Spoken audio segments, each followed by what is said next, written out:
महिलाएं और सज्जनों, हम सिंगापुर ग्रां प्री में एक गर्मागर्म शुरुआत के लिए तैयार हैं। फेरारी के चार्ल्स लेक्लेर्क और कार्लोस साइंज ने प्रैक्टिस सत्रों में चमक दिखाई, चार्ट्स की शीर्ष पर रहकर हम सबको चकित कर दिया। सबकी उम्मीद थी कि जब ट्रैक ठंडा होगा तो उनकी गति कम हो जाएगी, लेकिन उन्होंने इस सिद्धांत को धूल चटा दिया। वहीं मर्सिडीज ने कुछ स्थानीय छिपकलियों के साथ एक चालाक मुलाकात की, लेकिन हैमिल्टन और रसेल ने इसे उठाया और इसके साथ आगे बढ़ गए। इसे इस साल की अब तक की सबसे अच्छी शुक्रवार सत्र के रूप में वर्णित किया। रेड बुल हालांकि वेरस्टापेन ने संतुलन समस्याओं से जूझते हुए थोड़ी सी टिड्डी मचाई और पेरेज ने अपनी खुद की समस्याओं का सामना किया। FP2 में मैक्लारेन पर लैंडो नॉरिस ने अपग्रेड का प्रदर्शन किया और क्वालिफाइंग के लिए आशावादी दिखाई। और एस्टन मार्टिन, वे अब तक शांत चल रहे हैं, लेकिन 2 सत्रों में शीर्ष 10 में समाप्ति के साथ वे रडार के नीचे उड़ रहे हैं। विलियम्स को कहने की जरूरत नहीं है, उनके पास अपने हिस्से की समस्याएं थीं। लेकिन सब डूम और ग्लूम नहीं है, क्योंकि मध्यवर्ग ने शीर्ष ग्रिड स्थानों के लिए एक तापमान युद्ध का वादा किया है। तो कौन सबसे ऊपर उठेगा और कौन धीमा पड़ जाएगा, समय ही बताएगा। लेकिन एक बात तो निश्चित है, क्वालिफाइंग एक नेल बाइटर होगी और हम सब इसे कैसे होता है देखने के लिए बेताब हैं। नमस्ते दोस्तों, मैं आपका मेजबान ओंजो हूं और आज मेरे साथ यहाँ उत्कृष्ट विलियम हैं। नमस्ते सभी को नमस्कार। F1 के लिए जज्बा में सुनने के लिए धन्यवाद। नवीनतम रेसिंग दुनिया की खबरों से कभी पीछे न रहने के लिए सदस्यता लेना और उस घंटी आइकन पर क्लिक करना न भूलें। पूरी गति से चलिए सीधे अंदर उतरते हैं।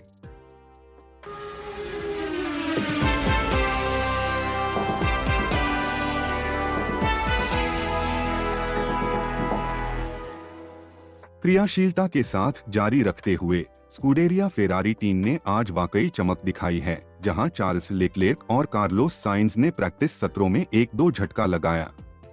FP1 में शीर्ष पर रहने वाले लेक्लेर्क को FP2 में साइंज ने पीछे छोड़ दिया।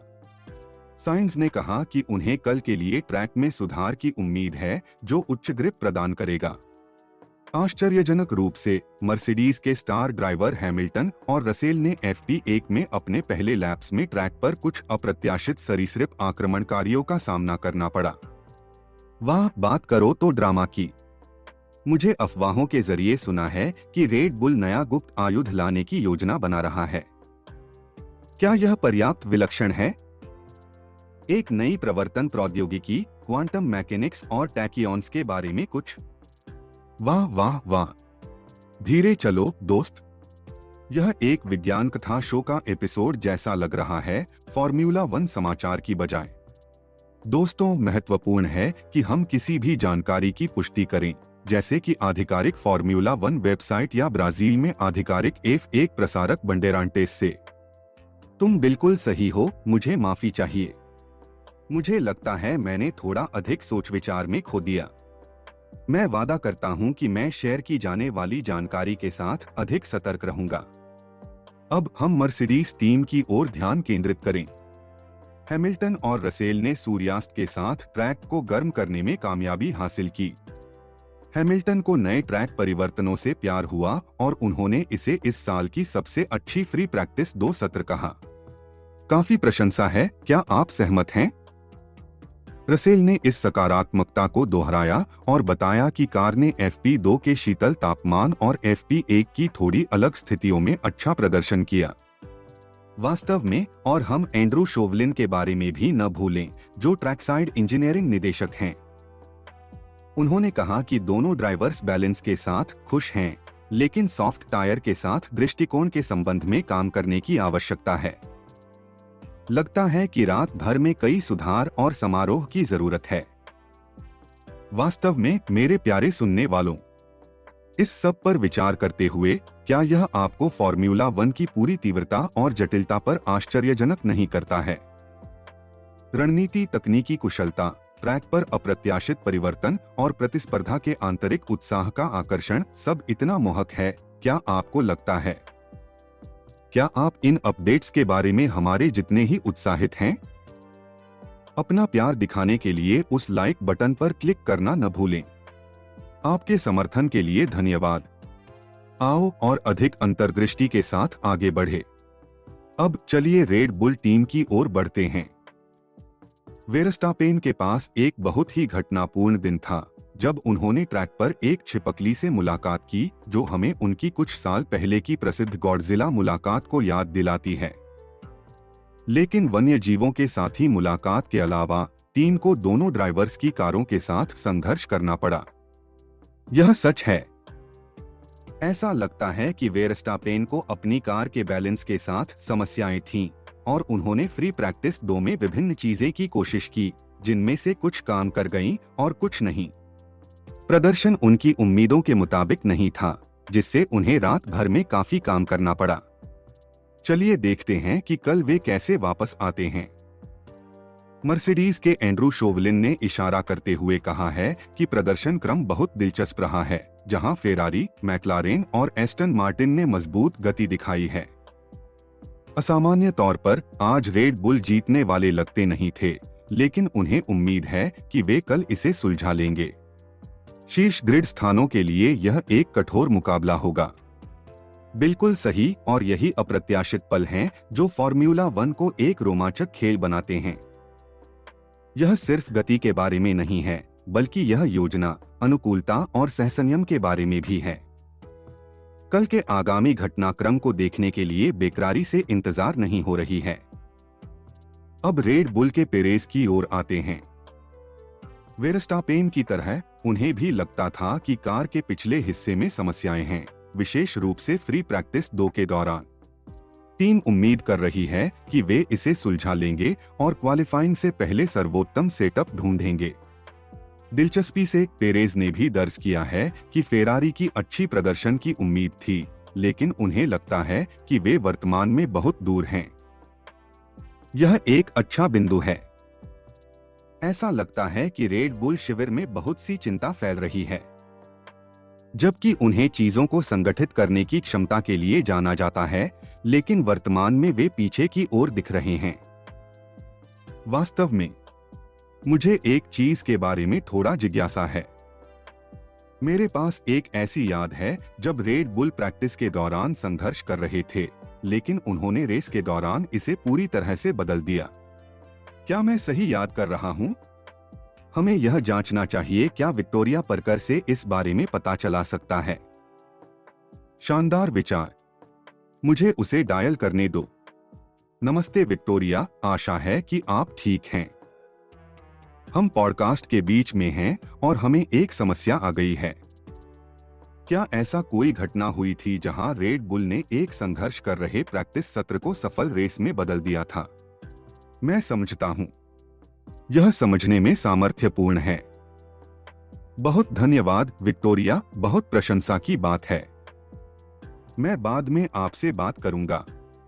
वहां आपके पास है, यह पता चला कि मैं सही था। पिछले साल के एमिलिया रोमानिया ग्रां प्री में एक पोल बुल का एक समान स्थिति था। रेड बुल ने प्रैक्टिस के दौरान कठिनाइयों का सामना किया था, लेकिन रेस दिन पर इसे बदल दिया। ओह हाँ, अब जब आप इसे उल्लेख कर रहे हैं, मुझे वह रेस याद आ रही है। जब बात महत्वपूर्ण होती है, तब उन्हें वापस आने की कुशलता जरूर होती है। थोड़ा तालमेल करते हुए चलिए एस्टन मार्टिन के बारे में बात करें। लगता है कि अलोंसो को नया ट्रैक लेआउट पसंद आया है और उन्होंने अच्छी गति से प्रैक्टिस की है, जहां उन्होंने कार और ट्रैक के साथ आत्मविश्वास बढ़ाने पर ध्यान केंद्रित किया। उन्हें लगता है कि क्वालिफाइंग में तंग टकराव होगा। क्या वास्तव में ऐसा है? ऐसा जरूर लग रहा है। अलोंसो ने बताया कि चारों ओर छोटे से अंतरों पर आधारित लैप टाइम में स्थानों की तरंगता की संभावना है। वह ऐसा करने के लिए तैयार दिख रहे हैं कि वे क्वालिफाइंग लैप्स में काम करने के लिए तत्पर हैं। अब उनके सहयात्री स्ट्रोल के लिए थोड़ा मुश्किल दिन था। हालांकि उन्हें नए ट्रैक लेआउट की कीमत बहुत पसंद आई है, लेकिन उन्हें यह ठीक से पता नहीं है कि यह ओवरटेकिंग के लिए उपयुक्त है या नहीं। उन्हें चाहिए गति ढूंढने में भी समस्या हो रही है। हाँ, उन्हें आशा है कि सेटअप में थोड़ा संशोधन करने से क्वालिफाइंग में कुछ सुधार हो सकता है। एस्टन मार्टिन के लिए यह एक महत्वपूर्ण रात होने जा रही है। बिल्कुल सही। इसी बीच मैक्लेरन में नॉरिस के पास पूरी पैकेज के पार्ट्स और अपग्रेड हैं और वह दोनों सत्रों में तेज थे। वह कल के क्वालिफाइंग के लिए आत्मविश्वासी लग रहे हैं। एस्टन मार्टिन के दिन के मुकाबले में यह बहुत अलग है। यह दिखाता है कि हर टीम का अनुभव कितना अलग हो सकता है, यहाँ तक कि एक ही ट्रैक पर भी। कल के कार्रवाई की तरफ उत्सुकता से देख रहे हैं। मैक्लेरन की ओर वापस आते हुए नॉरिस नए अपग्रेड के साथ अपनी कार से बहुत खुश लग रहे हैं। उन्हें लगता है कि ये उनके पास जो है उससे अच्छा सुधार है, सही है ना? बिल्कुल। उन्होंने परिवर्तनों के बारे में काफी आशावादी ढंग से बात की है, कहते हुए कि वे जो चाहते थे वह हासिल कर लिया है। वे अपनी संभावनाओं के बारे में भी वास्तविक हैं, मानते हुए कि वे अभी तक फेरारी के साथ समान स्तर पर नहीं हो सकते हैं, लेकिन अन्यथा वे अच्छी स्थिति में हैं। और पियास्ट्री के बारे में क्या कहें? क्या यह सिंगापुर ट्रैक पर उनकी पहली बार है? हाँ, यह उनकी पहली बार है और ऐसा लगता है कि उन्हें यह काफी सीखने का अनुभव मिला है। ये सड़क परिसर कार्केट्स काफी कठिन हो सकते हैं, लेकिन वे आत्मविश्वास से कहते हैं कि अधिक अनुभव के साथ वे बेहतर तैयारी में होंगे। टीम प्रिंसिपल एंड्रिया स्टेला भी दिन के परिणाम से खुश दिखे। उन्होंने टीम को उनके प्रयासों के लिए धन्यवाद दिया जो उन्होंने अपग्रेड की परीक्षण में किए थे, और उन्हें उनकी प्रतिस्पर्धा के बारे में आशावादी भी दिखा। पहले अनुभव और सीखने के अवसर के बारे में ये सब बातें मेरे बचपन की यादें ताजगी देती हैं। मैं याद रखता हूँ जब मैं एक छोटे से लड़के था, मेरे पिताजी ने मुझे पहली बार गोकार्टिंग ले जाया था। पियास्ट्री की तरह मुझे यह एक बड़े से सीखने का अनुभव लगा। पहले मैं घबराया हुआ था, लेकिन हर लैप के साथ मैं अधिक सुविधाजनक और आत्मविश्वासी हो गया। यह एक अनुभव है जिसे मैं हमेशा याद रखूंगा, और मुझे लगता है कि यह पियास्ट्री जो अभी अनुभव कर रहे हैं इससे काफी संबंधित है।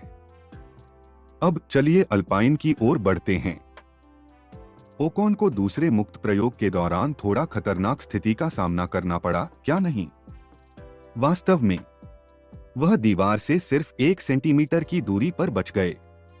वहां काफी सटीकता थी। हाँ, हम उसे नीडल को धागे से बांधने का नाम देते हैं, सही है ना? इसके अलावा ऐसा लगता है कि फ्रांसीसी टीम के लिए यह एक बहुत ही सामान्य दिन है, उनके अपग्रेड का परीक्षण करना और डेटा एकत्र करना। ठीक है, ओकॉन कार के सुधारों के बारे में आशावादी हैं, लेकिन तीसरे मुक्त प्रयोग और क्वालिफाइंग से पहले निश्चित रूप से और काम करने की जरूरत है।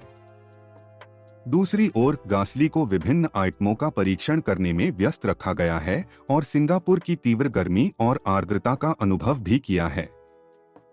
जैसा कि उन्होंने कहा, यह सब चुनौती का हिस्सा है। कठिन मेहनत के बावजूद उन्हें अपनी प्रदर्शन में सुधार के लिए अभी भी स्थान मिलने का अनुभव हो रहा है।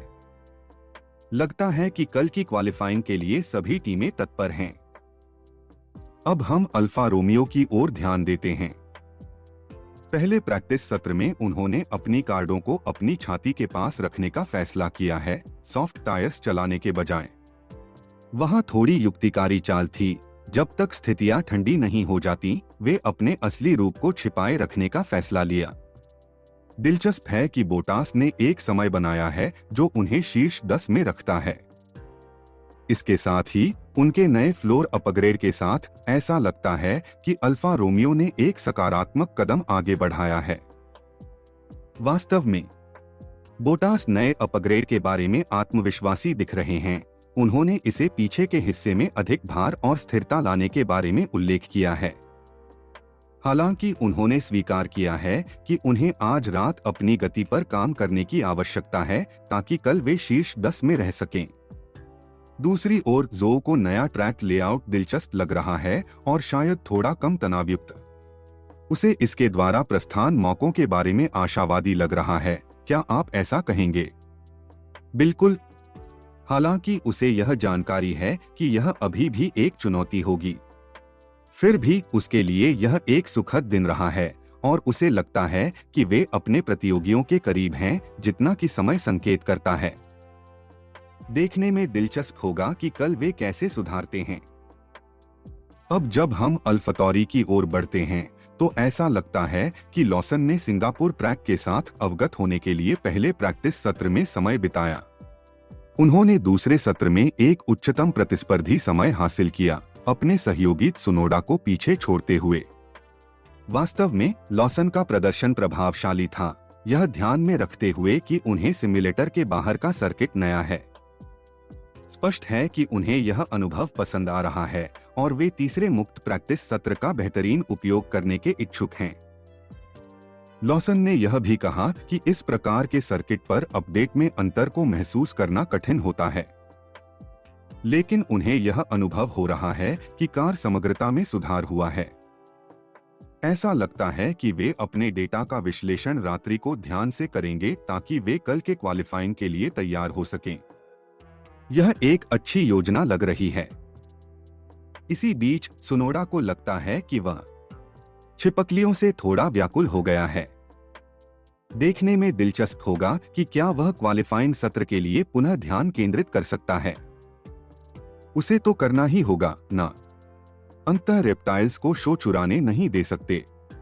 कल सभी टीमों को अपना ए गेम लेकर आने का नजारा देखने में बहुत शानदार होगा। लगता है कि त्सुनोडा ने भी सॉफ्ट और मीडियम टायर के बीच ग्रिप में कोई महत्वपूर्ण सुधार महसूस नहीं किया। उन्होंने सॉफ्ट कंपाउंड के साथ ग्रिप में अंत की ओर एक कमी को दर्ज किया है। यह एक दिलचस्प अवलोकन है ना? बिल्कुल। सिंगापुर ट्रैक की अद्वितीय प्रकृति को ध्यान में रखते हुए उन्हें निश्चित रूप से इस मुद्दे की जांच करनी होगी। यह कल के प्रदर्शन पर महत्वपूर्ण प्रभाव डाल सकता है। अल्फाटोरी के मुख्य रेस इंजीनियर जोनाथन एडोल्स अपने नए एरो कंपोनेंट्स की प्रदर्शन को समझने पर ध्यान केंद्रित करने के बारे में बात करते हैं। उन्होंने यह भी उल्लेख किया है कि लॉसन और त्सुनोडा दोनों ड्राइवर्स इस ट्रैक के लिए काफी नए हैं, इसलिए उन्हें चक्रों को अधिकतम करने का महत्व है। वास्तव में प्रारंभिक अड़चनों के बावजूद ऐसा लगता है कि उन्होंने कुछ सकारात्मक कदम उठाए हैं, विशेष रूप से दूसरे प्रैक्टिस सत्र में मीडियम कंपाउंड टायर की प्रदर्शन के साथ।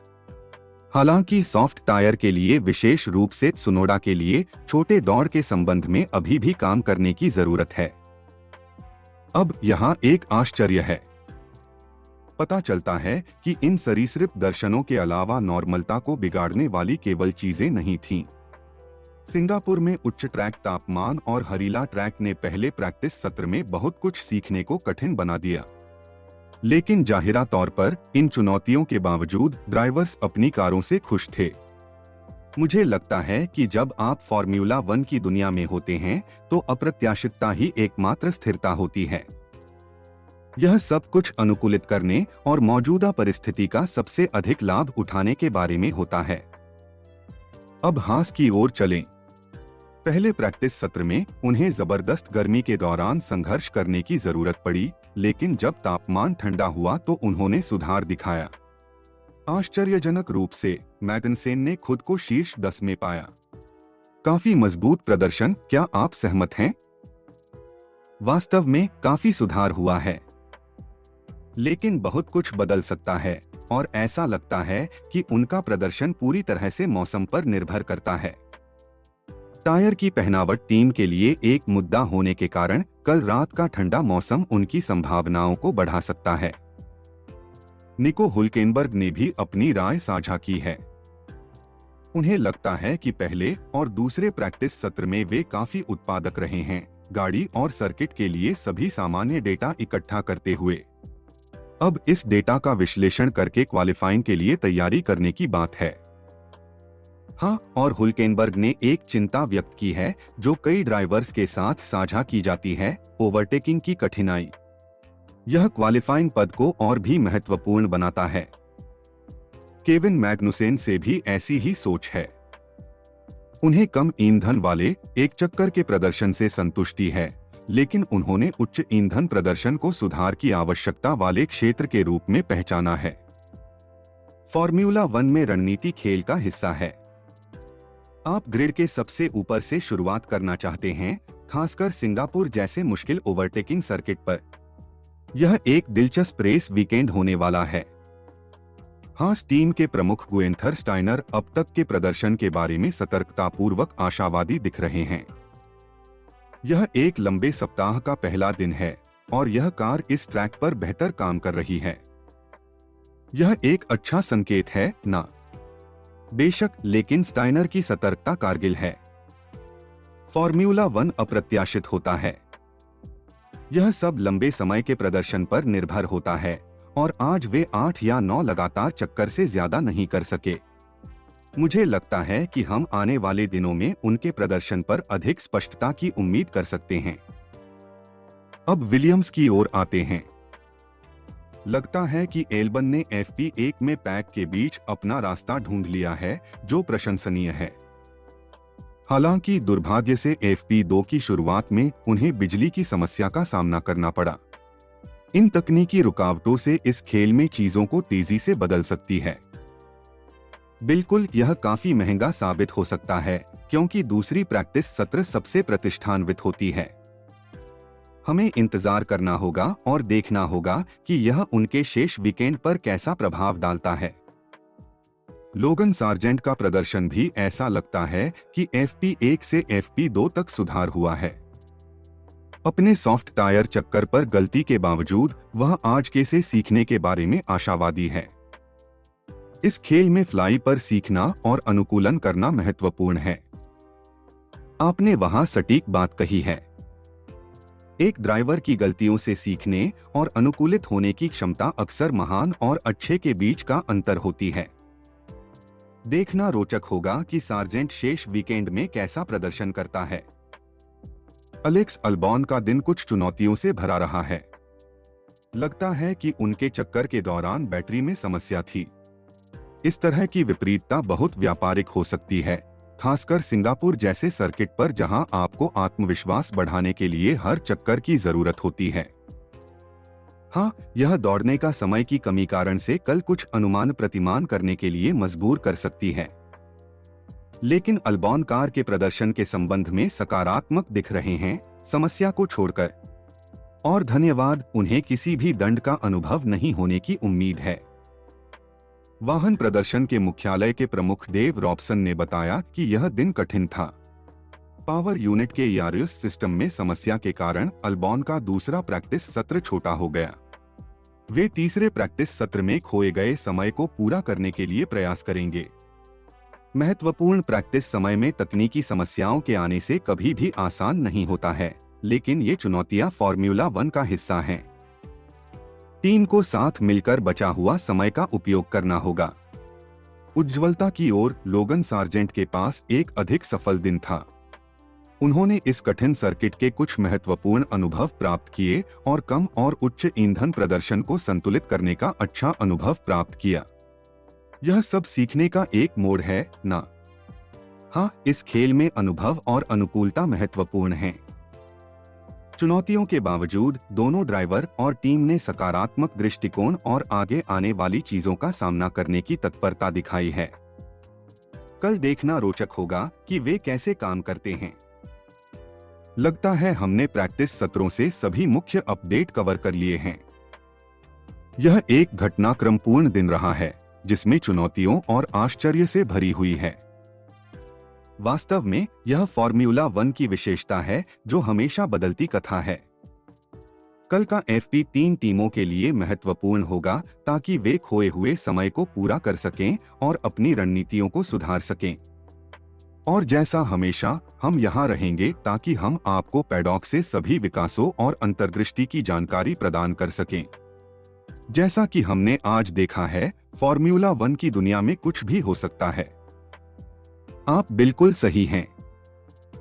यह एक खेल है जो हमें अपने पैरों पर खड़ा रखता है, चाहे वह ड्राइवर और टीम हो, हम कमेंटेटर्स और बेशक विश्वभर के प्रशंसक। चलिए इंतजार करें और देखें कि कल क्या लाता है। विलियम, क्या हमें वेब दुनिया से कोई खबरें पता है जिनके बारे में हमें जानना चाहिए? वास्तव में हाँ है। एक उपयोगकर्ता ने रेसिंग फैन 96 के नाम से पोस्ट किया है। उद्धरण के अनुसार, कैसे साइंस ने लेक्लेर्क को फेरारी का मुख्य धनुष बनाया, द रेस। हमें इसके प्रति प्रतिक्रियाएं क्या हैं? एक उपयोगकर्ता स्टेंसलॉट ने सीधे कहा, उद्धरण के अनुसार ये लेख कब आएंगे यह सोच रहा था, जबकि ऑनलाइन प्रेजेंस ऑफ दैन ने जोड़ा, उद्धरण के अनुसार यह तो रेस है, मानक ऊंचा नहीं है। ऐसा लगता है कि यहाँ कुछ मिश्रित राय है। हाँ, जनता थोड़ा संदेहपूर्ण लग रही है, ऐसा दिखता है। ओह, यह और भी बेहतर हो रहा है। मैकी ने यह कहकर अपनी राय दी, उद्धरण के अनुसार कार्लोस ने कल एक शानदार रेस दौड़ी और उसे इसके लिए सभी प्रशंसाएं सही तरीके से मिलती हैं। लेकिन अगली बार जब उसे गलती होगी और वही सामाजिक मीडिया उसे आसानी से जला देगी, जैसा हमेशा होता है, उद्धरण से उभरा। प्रसिद्धि की अस्थिरता। क्या टिप्पणियों में कोई और महत्वपूर्ण बात है? टियर के मामले में विभिन्न ड्राइवर्स की रैंकिंग के बारे में एक दिलचस्प बहस चल रही है। बकन 56 कहते हैं, उद्धरण के अनुसार रसेल अच्छे हैं। वह सिर्फ वेरस्टापेन, हैमिल्टन और अलोंसो के साथ टियर 1 में नहीं हैं। वह टियर 2 में लैंडो के साथ हैं, जबकि लेक्लेर्क टियर 1.5 में हैं। इससे उपयोगकर्ताओं के बीच एक बहस प्रारंभ हुई है, जहां वे साइंस को चित्र में कहां स्थानित करें, इसे निर्धारित करने की कोशिश कर रहे हैं। ओह देवा, अब हमें टियर्स भी हैं? ऐसा लगने लग रहा है जैसे एक टियर्ड केक की तरह। ऐसा लगता है। टोरो सुप्रीम ने पूछा, उद्धरण के अनुसार आप साइंस को कहां रैंक करेंगे, और उसे कई अलग अलग जवाब मिले। मुर्जुवन को लगा कि वह टियर 2 के करीब हैं, लेकिन फिर टोरो सुप्रीम ने यह वाद किया कि उनके प्रदर्शन के आधार पर साइंस को 1.75 के रूप में माना जा सकता है। 1.75, यह काफी विशिष्ट है। हाँ, लेकिन मुर्जुवन एक मजबूत तर्क लेकर वापस आते हैं। उद्धरण के अनुसार केवल प्रतिभा के मामले में लैंडो और चार्ल्स दोनों बेहतर हैं, कम से कम 0.1-0.2 के पैस पर। कार्लोस सतत हैं और उनके पास बेहतर रणनीतिक अनुभव हैं। तो हम कह रहे हैं, क्या हम कह रहे हैं, यह हमेशा केवल कच्ची प्रतिभा के बारे में नहीं होता है क्या? ठीक है, खेल बिल्कुल प्रशासन और सततता के बारे में है, जितना कि पूरी ड्राइविंग कौशल के बारे में। अच्छा, यह हमें एक और भरपूर एपिसोड के अंत तक पहुंचा देता है, F1 के लिए जज्बा का। आज हमने नवीनतम प्रैक्टिस सत्रों के अप्रत्याशित मोड़ और मोड़ के गहराइयों में एक गहरी खुदाई की है, और इसे आपके साथ साझा करना एक पूर्णानुराग का अनुभव रहा है। सदस्यता बटन दबाएं और सूचनाएं चालू करें, ताकि आप हमारे किसी भी एपिसोड को छोड़ न जाएं। साझा करना सेवा करना है, तो क्यों न अपने साथी F1 प्रशंसकों को हमारे बारे में बताएं। हमारे चैनल को अपने सोशल मीडिया प्लेटफॉर्म, व्हाट्सएप समूहों पर साझा करें, और अपने स्थानीय पब में एक पॉइंट के ऊपर भी। अगर आपको जो सुना है वह पसंद आया हो, तो हमें टिप्पणियों में सुनने का खुशी होगा। मैं खुद से बेहतर नहीं कह सकता था, उन्जो। और याद रखें दोस्तों, हम यहाँ हर दिन हैं, सुनिश्चित करते हैं कि आपको फॉर्मूला 1 के सभी मामलों का दैनिक खुराक मिलती है। इसलिए ट्यून इन करना न भूलें। और एक छोटी सी चिड़िया मुझे बताती है कि हमारे पास आने वाले कुछ रोमांचक चीजें हैं। हम बिल्कुल करते हैं, विलियम। एक बार फिर आज हमारे साथ जुड़ने के लिए आप सभी का धन्यवाद।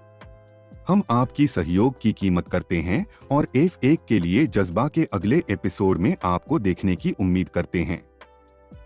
तब तक विलियम और कुंजो साथ में मेटल पेडल को दबाएं, सड़क पर अपनी नजर बनाए रखें। हमारे चैनल का सामग्री सोने की तुलना में है।